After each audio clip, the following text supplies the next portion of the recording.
Chapter 2. The door forcefully jolted open as a final outburst for the man, tired and drunk, as the girl slipped in behind him and disappeared into the dimly lit house. Bumbling around frantically, flask in hand, the man fell into his wooden rocking chair and careened into a deep sleep, indicated by his deep and instantaneous snoring. Knowing this, the girl started investigating with immense caution as bottles and assorted trash invaded the man's living room floor, clinking together with almost every cautious step she made. A single slip would spell her doom, and she looked at the man's comically large arm and the scattered medieval weapons in the room. A dirty and disgusting mess it seemed, until she glanced down the nearby set of stairs, a glowing amber light oozing from them, beckoning her into the room. Tantalized, she ventured quickly beneath the house, and her eyes were instantly bombarded by blueprints, drafting tables, one with a strange pair of boots on it, cutting tools, and anvils. It was a grand expansion to the small cottage, for she had uncovered a massive underground workstation. Analyzing the blueprints, she noticed their point of interest, with bold capital font. Dome Shield Defense Turret, Mark 7. All the blueprints shared one emblem, the Magistrate's emblem for defense. This man was a warrior engineer with likely incredible talents, and most importantly, incredible opportunities. Perhaps one to share with me, the poor girl thought, noticing a large sparking display case in the corner of her eye in the back of the drafting room, somewhat hidden. It showcased a large, hot pink jewel, immediately taking her aback at its immense size and glow. An etching right below the crystal read, "For the days last wrong and the work runs dry, nothing but midnight can help it die."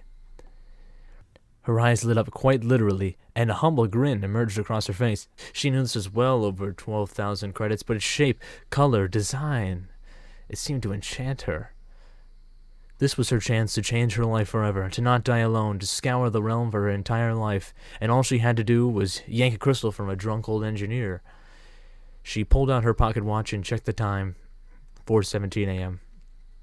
She used her somewhat longer, unkempt fingernails to pry open the clock face to reveal a faint, tattered picture of a young woman.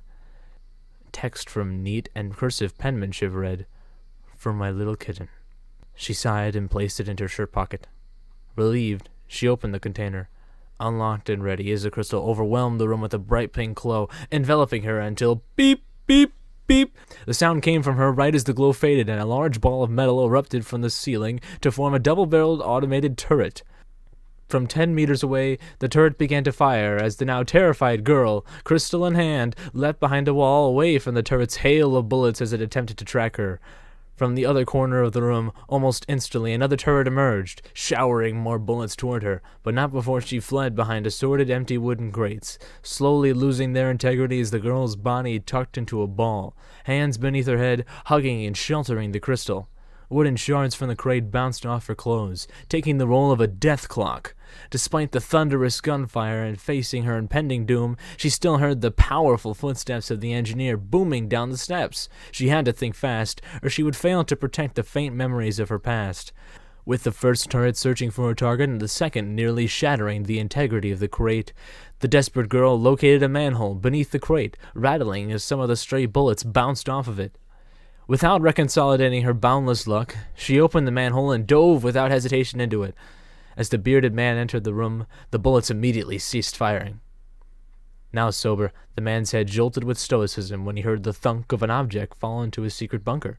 Gathering himself more, he grasped the handle of the manhole with one arm and yanked it open, to see the scattering rain boots of a thief well over her pay grade to think of stealing from him. "What you think you're doing, you little villain?" he roared. She said nothing and kept moving, but not without noticing a box of rations and assorted spike traps. Observing the room, this gave her an idea, especially with, "There's no way out of there!" She quickly laid the spike traps down the bottom of the manhole entrance, a large 3-foot cylindrical tunnel into the room itself.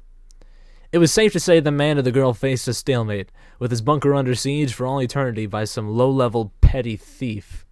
"Aye, you're a clever little bugger, ain't you?" His voice lowered significantly, analyzing his situation.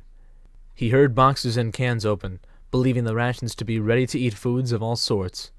There was a silence as the man thought with ill focus, recovering from a long night and barely enough sleep. Now all he could hear was the obnoxiously loud, sloppy eating of the thief below. As he grimaced, he noticed the rocket boots sitting on his drafting table. Fleeing to grab them, the boots had the ability to propel him for only a short period of time, incapable of flight or hovering at all, as they provided a short blast that required a small cooldown before firing again. By the looks of things, the engineer brought great opportunities to share with the little girl. Content and fulfilled, her current situation was overshadowed by the sustenance she stumbled upon. While some of the rations required heat to prepare, the girl seemed to care little, and devoured those items as well, patting her stomach with glee and little humility. Looking around with more intent, the jubilant guttersnipe found portraits along the solid concrete underground wall of armored men, followed by distinct and noble warriors, soldiers, and hunters. Some she could even recognize from the stories she overheard across the realm. "A gem wasn't worth 12,000 credits. The man's distant, slightly slurred voice became ill-threatening to her. "It's well over. That's well over. 'Twas a gift from your wife. Luna bless her soul." The girl sat down and continued eating, but more tame, taking time between bites of stale bread. "Helps me sleep at night, the pretty pink thing. Back when I was making gems, she kept me well rested with that. She worried about me working too much." There was a crack in his voice at working, making the girl foolishly chuckle. "Ah, that's it!" The cry was ferocious as the man leapt into the manhole, startling the girl, but she kept still. The spike traps were actually going to do harm. In panic, she froze and waited for the foolish man's imminent demise at the bottom of the pit. Confident, the engineer turned on his rocket boots and thrusted past the spike traps in the gap of the room, barely passing the last spike, utilizing the little forgiveness in height, the ceiling, and the spike traps. The engineer landed with a bit of grace right in front of his thief. Her appearance quelled his eyes. There was a little girl in his bunker, her eyes wide with panic and mouth stuffed with bread, while short, auburn-brown hair attempted to flow past the dirt, and grease that lightly coated her head. "All right, little girl, hand it over." The gem sat on top of her lap, with its tremendous size as she clenched it with both her hands harder. "Don't make this difficult. I don't want to hurt you." Her well-worn rain boots squeaked up as she curled around the crystal, cowering at the man beside her. The man pulled out a strange device, some kind of piece of cloth, with empty seam in the shape of a crystal. It started to glow as her grip on the gem became much more difficult. The gem was slowly crawling away from her, and towards the tapestry. "Hey, hey, hey!" she pleaded, panicked and brittle. "Wait! I have nothing! Come on!" The gem fell from her grasp and clanged into the device, effortlessly secured, and beginning to assimilate into the pink glows and particles along and around the piece of cloth, appearing to soak up its energy.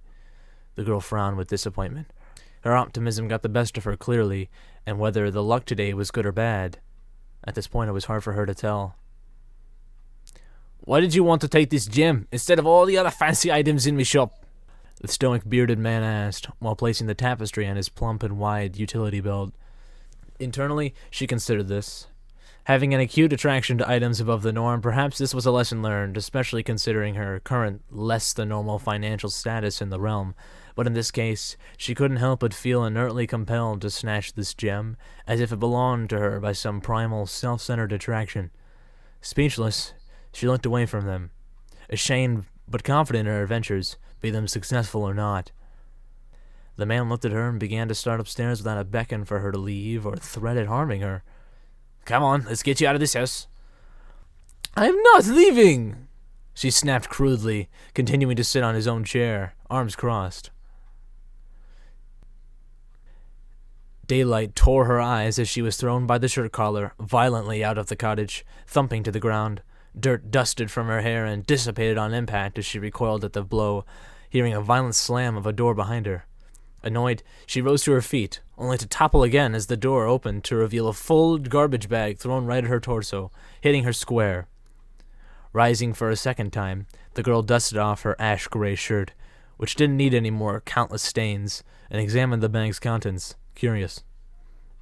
Instantly her eyes widened. 10,000 credits! The man didn't seem to follow her as if it was a mistake, looking back at the unchanged cottage. Doors closed, shutters down, and lights off. Struggling to even pick up the hefty baggage, she started off to spend her earnings, gleeful yet uneasy about the generosity of the man.